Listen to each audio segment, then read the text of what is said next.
नमस्कार दोस्तों, मैं डॉक्टर निखिल। आप सभी का बहुत बहुत स्वागत है मेरे यूट्यूब चैनल पे। दोस्तों आज की इस वीडियो में हम बात करेंगे बहुत ही गंभीर समस्या जिसका नाम है दोस्तों अस्थमा। अस्थमा एक ऐसी समस्या है जिसमें पेशेंट्स को यदि यह प्रॉब्लम्स हो गई है तो वह काफी लंबे समय से इस समस्या से ग्रसित रहता है, काफी लंबे समय से परेशान रहता है। तो आज की इस वीडियो में मैं आपको होम्योपैथिक में टॉप 5 ऐसी होम्योपैथिक मेडिसिन की जानकारी देने वाला हूं जो क्लिनिकल प्रैक्टिस में यूज की गई है। इसके काफी अच्छे रिजल्ट्स देखे गए हैं। यदि आप इस मेडिसिन का यूज करते हैं तो आपकी प्रॉब्लम्स जो है पूरी तरह से ठीक हो जाती है।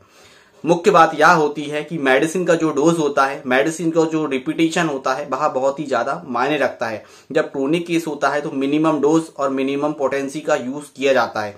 आज की इस वीडियो में मैं जो आपको मेडिसिन बताने जा रहा हूं उसका डोज मैं आपको मिनिमम डोज बताने जा रहा हूं कि किस पोटेंसी में आपको इस मेडिसिन का यूज करना चाहिए ताकि आपको अस्थमा की जो प्रॉब्लम्स हुई है वह धीरे धीरे करके पूरी तरह से ठीक हो सके और दोबारा यह जो आपको प्रॉब्लम्स है वह कभी भी रिपीट ना हो सके। दोस्तों यह मेडिसिन जो मैं आपको बताने जा रहा हूं वह यंग एज में भी यूज की जा सकती है क्योंकि लाइफ स्टाइल चेंज हो चुकी है। क्योंकि आजकल की लाइफ स्टाइल में आपने देखा होगा सिगरेट, कोल्ड फ्लेक्स का ज्यादा मात्रा में यूज किया जा रहा है। तो यंग एज में भी यह प्रॉब्लम्स हमें पेशेंटों में कुछ समय के लिए देखने को मिलती है।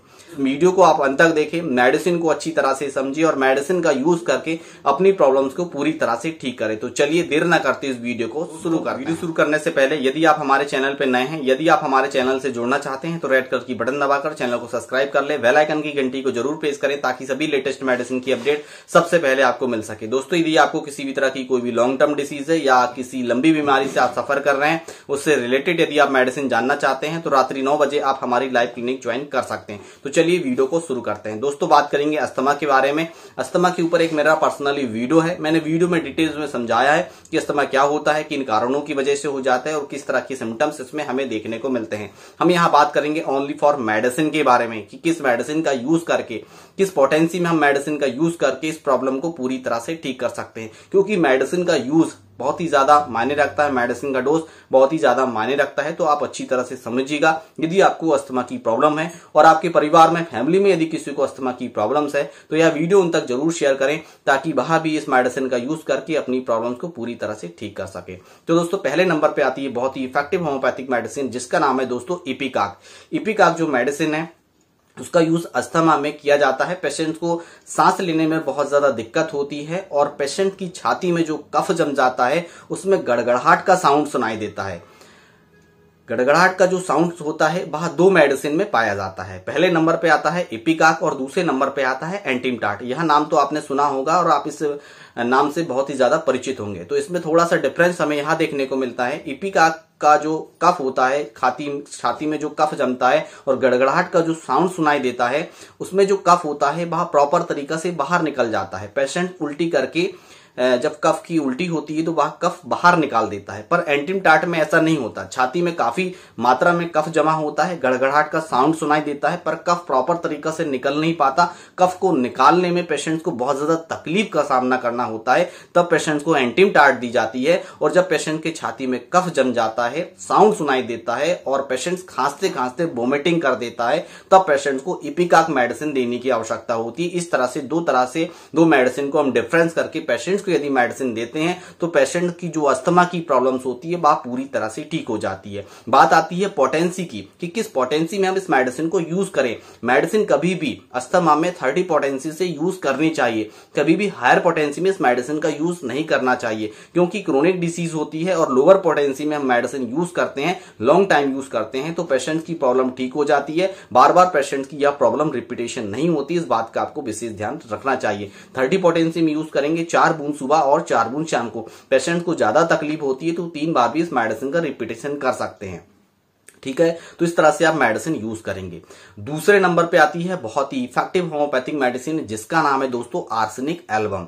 आर्सेनिक एल्बम मेडिसिन का यूज 30 पोटेंसी में किया जाता है, 4 बूंद सुबह और 4 बूंद शाम को। आर्सेनिक में क्या लक्षण हमें देखने को मिलेंगे? आर्सेनिक में यह लक्षण देखने को मिलता है कि पेशेंट्स को 12 बजे, 1 बजे, 2 बजे सांस लेने में बहुत ज्यादा तकलीफ होती है। पेशेंट्स नींद से जाग जाता है और जागने के बाद पेशेंट्स को घबराहट महसूस होती है, पानी की प्यास बढ़ जाती है, थोड़ी देर में थोड़ा थोड़ा पानी पीता है, उसे बेचैनी होती है। रात में ध्यान रखिएगा 12 बजे, 1 बजे या 2 बजे पेशेंट्स को जब बेचैनी, घबराहट, सांस लेने में ज्यादा दिक्कत होती है, पेशेंट्स बेड से उठ जाता है, पैदल चलने लगता है, हवा चाहिए उसे, ठंडी हवा में घूमने लगता है, इस तरह का सांस का दौरा पड़ता है, तब पेशेंट्स को आर्सेनिक मेडिसिन दी जाती है 30 पोटेंसी में, या इसका बेलमार्क कीनोट सिम्टम है। इस बात को विशेष ध्यान रखें। वीडियो थोड़ा सा लंबा होने वाला है। यदि आप मेडिसिन को अच्छी तरह से समझना चाहते हैं तो वीडियो आप अंत तक देख सकते हैं, क्योंकि मैं कंपैरिजन करके आपको समझा रहा हूं ताकि आप अच्छी तरह से समझ सके। दूसरे नंबर पे इसके साथ 2 मेडिसिन की और तुलना की जाती है। इसके बाद मेडिसिन आती है दोस्तों काली बाइक्रोम, और इसके बाद आती है काली कार, क्योंकि इनका जो एग्रावेशन होता है, देखिए 12 से 1 से 2 के बीच में आर्सेनिक का एग्रावेशन होता है, 3 से 4 के बीच में काली बाइक्रोम का एग्रावेशन होता है, और करेक्ट 4 बजे काली कार्ब का भी एग्रावेशन होता है। ध्यान दीजिएगा, अच्छे से समझिएगा। अब 3 बजे एग्रावेशन होता है काली कार्ब का। तो काली कार्ब में क्या लक्षण देखने को मिलता है? पेशेंट को छाती में जो कफ जमा होता है, कफ प्रॉपर तरीका से निकल नहीं पाता, इतना चिट्टा होता है कि निकालने में पेशेंट को काफी ज्यादा तकलीफ होती है। और 3 से 4 बजे यदि पेशेंट को अस्थमा का अटैक आता है, उस टाइम एग्रावेशन होता है, तो काली बाइक्रोम उसमें यूज की जाती है, जो तीसरे नंबर पे आती है। चौथे नंबर पे आती है काली कार्ब। काली कार्ब का भी जो एग्रावेशन होता है वह 3 से 4 बजे के बीच में होता है। इसमें डिफरेंस क्या देखने को मिलता है? इसका कफ भी नहीं निकलता, डिगले की तरह कफ निकलता है, और पेशेंट को छाती में कटिंग लाइक पेन होता है, यानी सुई चुभने जैसा दर्द होता है, स्पाज्मोडिक पेन होता है, इस तरह से दर्द होता है, तब पेशेंट को काली कार्ब मेडिसिन दी जाती है। इस तरह से कंपेरिजन करके यदि पेशेंट को हम मेडिसिन दे तो अस्थमा की जो प्रॉब्लम्स होती है वह ठीक हो जाती है। काली कार्ब का यदि आप यूज करते हैं तो 30 पोटेंसी में, काली बाइक्रोम का यदि आप यूज करते हैं तो 30 पोटेंसी में यूज करना चाहिए। रेगुलर 25 दिन तक इस मेडिसिन का सेवन करना चाहिए। इसके बाद मेडिसिन को बंद कर देना चाहिए। पेशेंट को यदि थोड़ी बहुत प्रॉब्लम होती है तो मेडिसिन 200 पोटेंसी में आप 1 या 2 डोज देके पेशेंट की जो मेडिसिन होती है बंद कर दी जाती है। वीडियो के लास्ट में जो मेडिसिन मैं आपको बताने वाला हूं, बायोकेमिक मेडिसिन, वह मेडिसिन आप कंटिन्यू करिएगा, पेशेंट की जो अस्थमा की प्रॉब्लम से वह पूरी तरह से ठीक हो जाती है।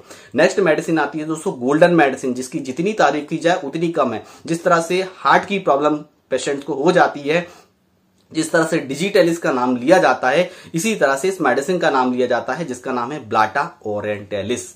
मैं यहाँ पे बता देता हूं, आप इसे अच्छी तरह से देख लीजिए। इस मेडिसिन का यूज, यह एक स्पेसिफिक मेडिसिन है। जब भी पेशेंट्स को किसी भी तरह की कोई भी अस्थमा से रिलेटेड प्रॉब्लम होती है, या सांस लेने में किसी भी पेशेंट्स को प्रॉब्लम होती है, चाहे डिस्निया की प्रॉब्लम हो, चाहे अस्थमा की प्रॉब्लम हो, उसमें इस मेडिसिन का यूज किया जाता है। कफ छाती में जम जाता है, पेशेंट को सांस लेने में बहुत ज्यादा तकलीफ होती है, कई बार स्पॉज्मोडिक पेन भी होता है छाती में, तो इसका यूज मदर टिंचर फॉर्म में किया जाता है। 1 कप पानी में 15 बूंद सुबह, 15 बूंद दोपहर में, 15 बूंद रात में कंटिन्यूस मेडिसिन का यूज 3 महीने तक किया जाता है। इसके बाद मेडिसिन को स्टॉप कर दिया जाता है। जब भी पेशेंट को यह तकलीफ होती है या ऐसा लगता है कि सांस का दौरा आने वाला है, तब तुरंत ही गुनगुने पानी में इस मेडिसिन को 10-10 मिनट में, 15-15 मिनट में रिपीट किया जाता है, फिर मेडिसिन को स्टॉप कर दिया जाता है। इस तरह से ब्लाटा ओरिएंटलिस मेडिसिन का यूज किया जाता है। एक स्पेसिफिक मेडिसिन है, इस मेडिसिन का आप यूज कर सकते हैं।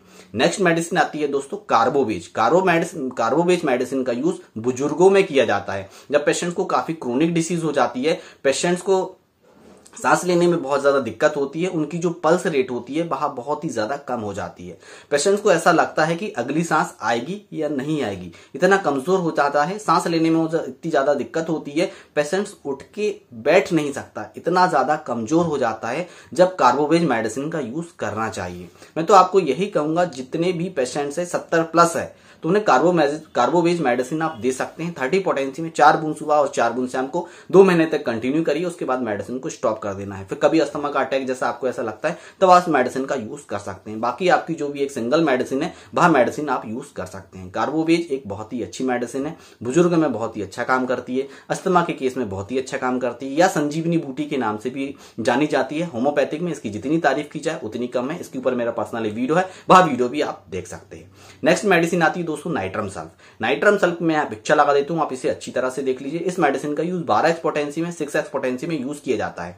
जब भी छोटे बच्चे होते हैं या यंग एज में होते हैं, जिन्होंने बहुत ज्यादा सिगरेट पी हुई होती है, यदि उनको सांस लेने में कभी प्रॉब्लम हो जाती है, कभी इस तरह की कोई दिक्कत होती है, स्टार्टिंग में इस मेडिसिन का यूज किया जाता है। बच्चों में इस मेडिसिन का यूज किया जाता है। सांस लेने में ज्यादा दिक्कत होती है, कफ पेशेंट्स को बार बार बनते रहता है, या किसी भी तरह की कोई भी रेस्पिरेटरी ट्रैक्ट में किसी भी तरह का कोई भी यदि इन्फेक्शन हो जाता है तो नाइट्रम सल्फ का उसमें यूज किया जाता है। 4 tablet 3 time a day continuous medicine का यूज किया जाता है 3 महीने तक। 3 महीने के बाद इस मेडिसिन को बंद कर दिया जाता है। पेशेंट की जो कंप्लेंट्स होती है रेस्पिरेटरी ट्रैक्ट सिम्टम से रिलेटेड, वह प्रॉब्लम्स पूरी तरह से ठीक हो जाती है। टीबी में इस मेडिसिन का यूज किया जाता है, अस्थमा में इस मेडिसिन का यूज किया जाता है, डिस्निया में इस मेडिसिन का यूज किया जाता है। यानी कि आप समझ सकते हैं कफ खांसी की बार बार प्रॉब्लम हो जाती है तो इस मेडिसिन का यूज किया जाता है, या एक स्पेसिफिक मेडिसिन आप इस मेडिसिन का यूज कर सकते हैं। कोई साइड इफेक्ट्स नहीं है, ओनली फॉर इफेक्ट्स है। नेक्स्ट मेडिसिन आती है दोस्तों ट्यूबरक्यूलिनम। ट्यूबरक्यूलिनम रामबाण की तरह काम करती है। इसकी जितनी तारीफ की जाए उतनी कम है, क्योंकि यह एक सिंगल मेडिसिन है। इसका एक सिंगल डोज पेशेंट्स को देना चाहिए। इसके बाद कभी भी इस मेडिसिन का आपको रिपीटेशन नहीं करना चाहिए। यदि फैमिली हिस्ट्री आपकी कभी रही है तो ही पेशेंट्स को इस मेडिसिन का डोज दिया जाता है, अन्यथा इस मेडिसिन का डोज नहीं दिया जाता। इस बात का विशेष ध्यान रखना चाहिए, क्योंकि एक एंटीसोरिक मेडिसिन है।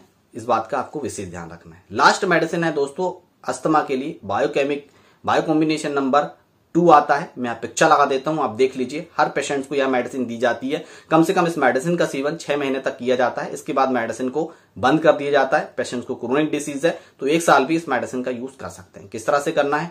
4 tablets 3 time a day continue आपको यूज करना है। गुनगुने पानी के साथ लेना है। इस बात का आपको विशेष ध्यान रखना है। जो अस्थमा की प्रॉब्लम है आपकी पूरी तरह से ठीक हो जाएगी। बहुत ही अच्छा काम करती है।